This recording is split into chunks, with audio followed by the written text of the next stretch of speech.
The clouds had been gathering all afternoon, thick and heavy like wool soaked in water, curling over the hills beyond Everwyn.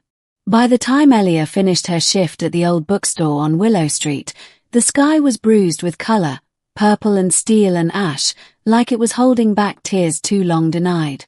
She tugged her coat tighter as the first drops fell, cold and sharp against her skin. But she didn't run. She never ran from the rain.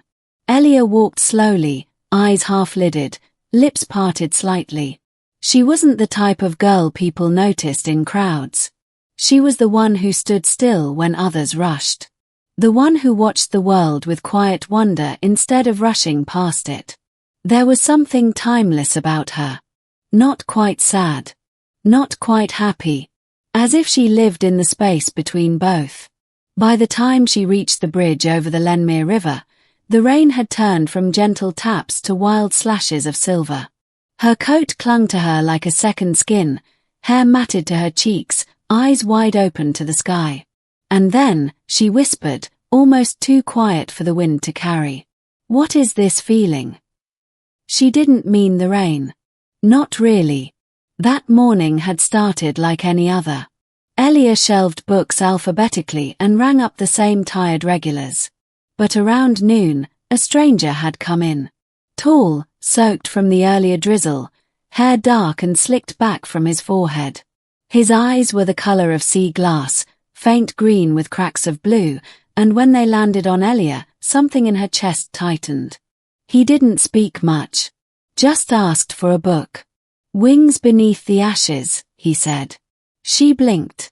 "That's a rare one. We only have one copy. How did you know we'd even have it?"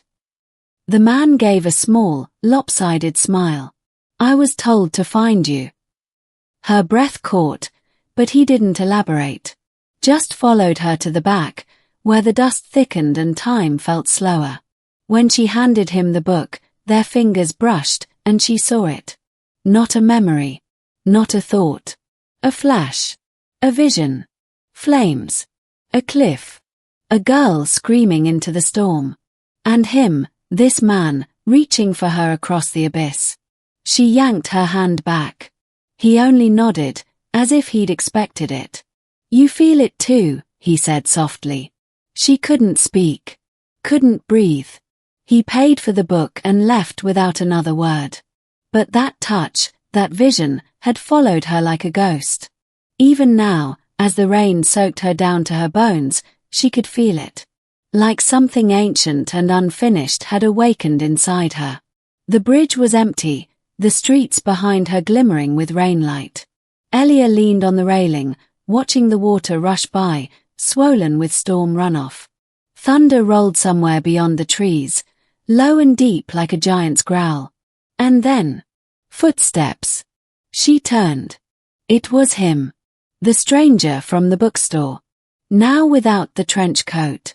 Just a soaked shirt and boots, hair plastered to his forehead, as if he'd been walking through the storm since they'd parted. "I didn't think I'd find you again," he said. Elia stared. "You knew I'd be here." He nodded slowly. "I didn't remember. Not until I saw you. Then everything came back." She swallowed hard. "Everything." He stepped closer. "You saved me once. A long time ago. Another life. Another world, maybe. But it was real." "You were falling," she whispered. "And you jumped after me," he said. Silence stretched between them, filled only by the sound of rain and river. "I thought it was a dream," she said. "So did I." She looked up at the sky, then back at him. "Why now? Why remember now?" "I don't know," he said. "But something's happening. The storm, this place, you. I think it's waking the past." Elia shivered, but not from the cold. "Do you believe in soul echoes?" he asked. She blinked. "What?"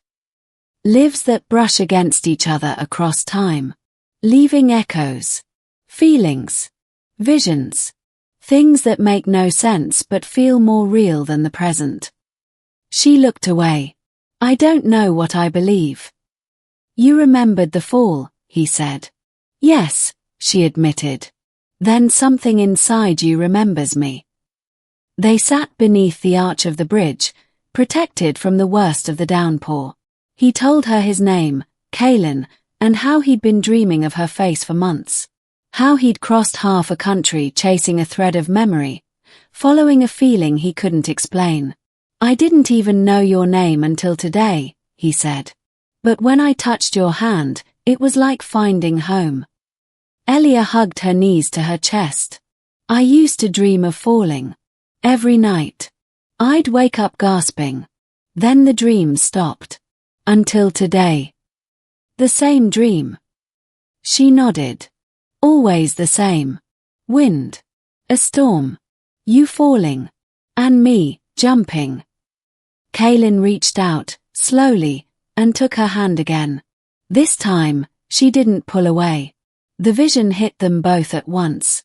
Wind howled across a jagged cliffside. Lightning split the sky, illuminating two figures clinging to each other on a narrow ledge. Elia's hair was longer, her dress of another time, stitched from rough linen and torn by branches. Kaylin was blooded, shoulder bruised, breath ragged. A creature, something with wings and burning eyes, screamed from the sky above, searching. You have to go. Kaylin yelled. No, she said. Not without you. The ledge crumbled. They fell, together. But they never hit the ground. Back in the present, they gasped. The rain had slowed to a soft drizzle, the storm's rage giving way to quiet tears. Elia looked at him, her voice shaky. We died. Kaylin nodded. But maybe not forever. She leaned her head against the bridge wall, eyes fluttering shut. Do you think we were lovers? I think we were something more, he said. Bound. Not by time. Not even by death. She laughed, weak and breathless. That sounds impossible. So is remembering a life you never lived. He brushed a strand of hair from her face. This feeling you asked the sky about, it's the echo of us. As the sun began to rise behind the thinning clouds, the town slowly stirred awake. The street lights flickered off one by one, and the birds began to sing, hesitant at first, then stronger. Elia stood, stretching her legs, soaked to the bone but lighter somehow. Kaylin stood beside her, the weight in his eyes now balanced by something softer. What happens now? She asked. We start again, he said. Or we finish what we never could. She glanced toward the horizon. You're staying. He smiled. I've been looking for you for lifetimes. I'm not going anywhere. She reached for his hand again. No flash this time. No vision. Just warmth. Real. Present. Alive. 3 months later. The bookstore had a new shelf in the front corner. Forgotten tales and other echoes. Kaylin helped Elia run the place now, though he still didn't talk much. He preferred watching her, like he was still afraid she might vanish again. She didn't. Every now and then, the sky would darken with clouds, and rain would pour from nowhere. And she would step outside, close her eyes, and whisper, "What is this feeling?"